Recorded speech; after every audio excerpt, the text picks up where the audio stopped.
Bonjour tout le monde. Me présenter, c'est difficile parce que je ne sais pas si je dois me présenter sous le nom de Marietou Mbaye, parce que je m'appelle Marietou Mbaye et j'écris sous le pseudonyme, nom de plume Ken Bougoul. Ken Bougoul, c'est le prénom du personnage de l'héroïne dans le Baobab Fou. Enfin pas à la parution, mais quand le manuscrit avait été déposé par Madame Annette Mbaye d'Erneville aux Nouvelles Éditions africaines, la direction littéraire pensait qu'il fallait que je prenne un nom de plume parce que c'était la première fois que cette maison d'édition publiait une autobiographie en plus d'une femme et puis en plus au Sénégal. Ils pensaient qu'il fallait que je me cache derrière ce nom de plume à cause du scandale que cette autobiographie pouvait créer et qui pouvait me porter préjudice, ce qui ne peut pas du tout ma préoccupation, parce que un vécu, en grande partie vécu, romancé, parce que c'est un roman que j'assumais pleinement. Et finalement, je leur ai dit, comme je n'ai pas assez d'imagination pour m'inventer un nom de plume, parce que je n'avais pas des prétentions d'écrivain, l'héroïne s'appelle Ken Bougoul.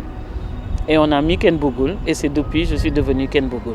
De par les circonstances de mon enfance, où j'avais été isolée, séparée de ma mère, d'un père très très âgé, à ma naissance, ayant été la seule fille aussi à aller à l'école, le fait d'être isolée par tout ça, le départ de la mère, l'âge avancé du père, l'école qui me permettait de m'isoler, etc. C'est là que j'ai eu cette passion déjà pour la lecture. Et au lycée, je faisais partie des meilleurs élèves au lycée en matière de rédaction et de dissertation, etc. jusqu'en terminale. Et j'avais même une réputation aussi dans mon village ou dans les lieux où j'ai vécu d'être comme un écrivain public. J'écrivais des lettres pour les gens et surtout des lettres d'amour très enflammées de femmes qui écrivaient à des maris éloignés. Et ça m'a même donné un jour, ça m'a inspiré pour écrire l'une des plus belle lettre d'amour de 12 pages que j'avais adressée à un jeune homme de mon lycée à l'époque.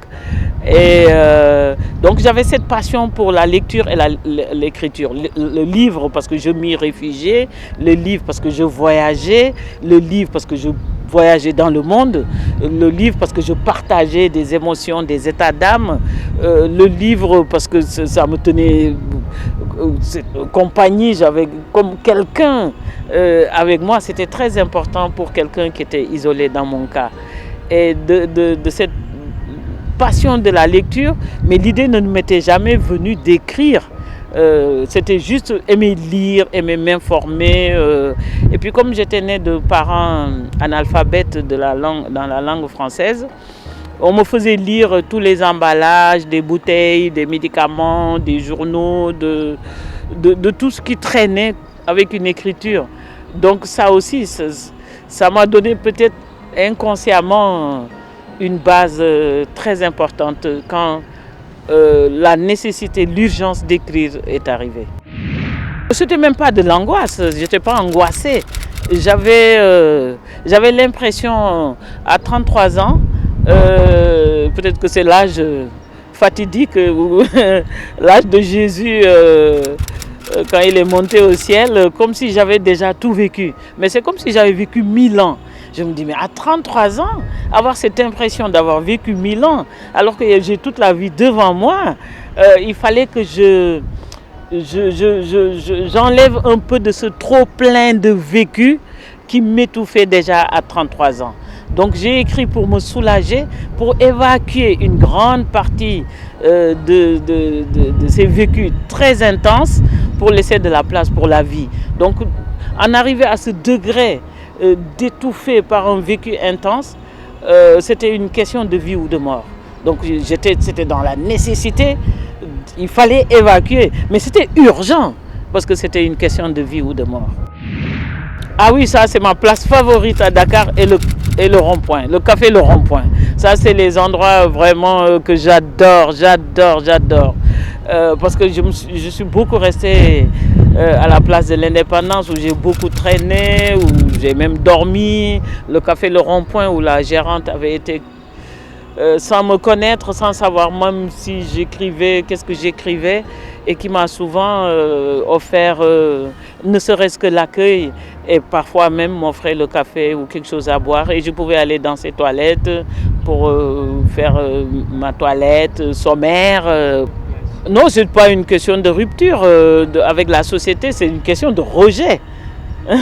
J'ai été, entre parenthèses, rejetée par la société, entre guillemets, qui commence par la famille. Parce qu'à 33 ans, je rentrais d'Europe après des vécus si intenses qu'on s'imaginait que quand je rentrerais au Sénégal, ce serait le retour de Monte Cristo, avec des malles chargées de trésors. Alors que moi, j'étais revenu avec de l'expérience, avec du vécu, avec des émotions, avec des sentiments, avec de la peine, avec de la joie, mais avec tant de choses à partager avec les gens. Mais malheureusement, les choses qui avaient évolué, ce n'était plus de partager des vécus, des expériences, des idées.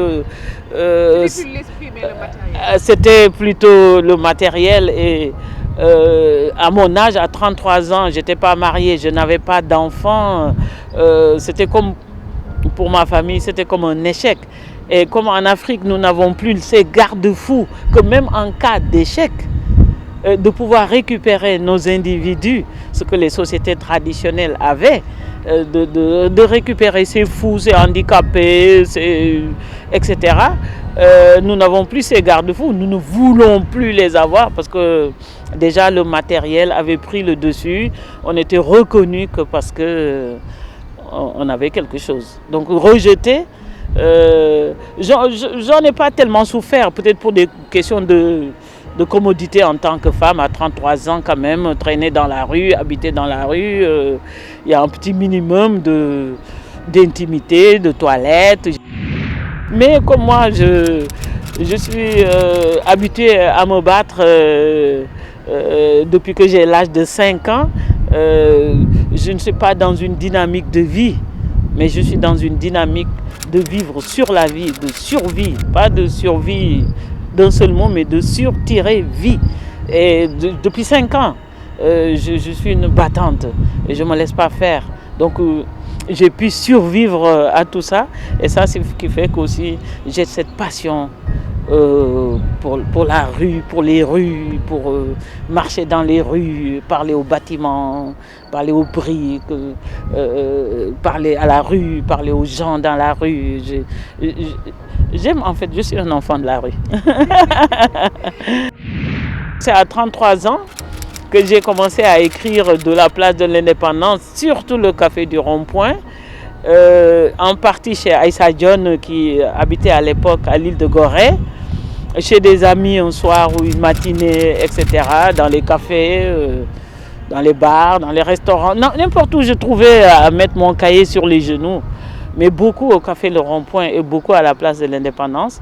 Et le manuscrit que j'avais remis à Annette Mbaye d'Erneville, mais pas en tant que projet de livre, mais une partie d'une évacuation, d'un soulagement. Partagé. Et je lui ai dit, même pas partagé, je lui ai envoyé un mot en lui disant, Tata Annette, est-ce que tu peux lire ce que j'ai écrit pour ma mère qui ne sait pas lire? Je crois que Tata Annette doit avoir toujours ce papier.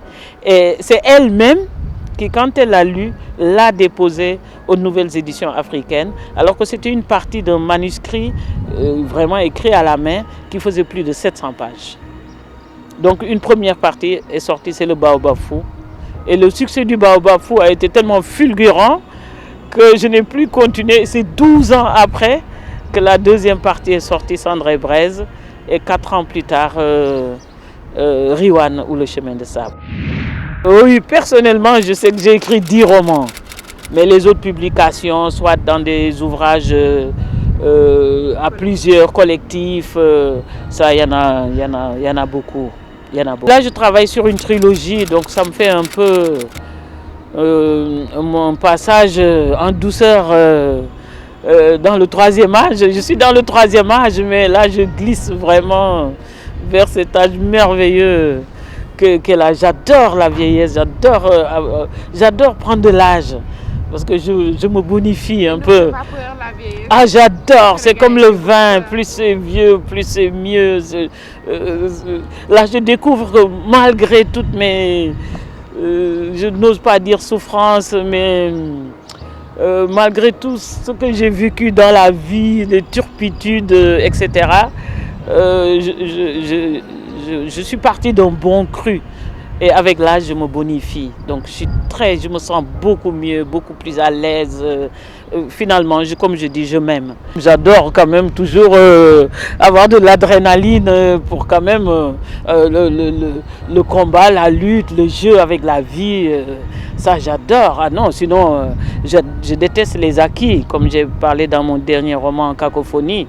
Parce que si on se contente des acquis, on est mort. Ah non, moi, je t'aime toujours être dans la dynamique, dans les défis, avec moi-même, avec la vie, avec la mort, etc. Et cette trilogie, je travaille sur la première partie de cette trilogie, qui est le testament de ma grand-mère. Après, la deuxième partie, c'est le testament de ma mère. Et la troisième partie, c'est le testament de mon père, qui tranquillement va me mener vers une sorte d'élévation un peu, je n'ose plus dire nirvana, comme on avait l'habitude dans nos années hippies, mais vers une espèce d'élévation, de transcendance, mais beaucoup plus tirée vers la spiritualité.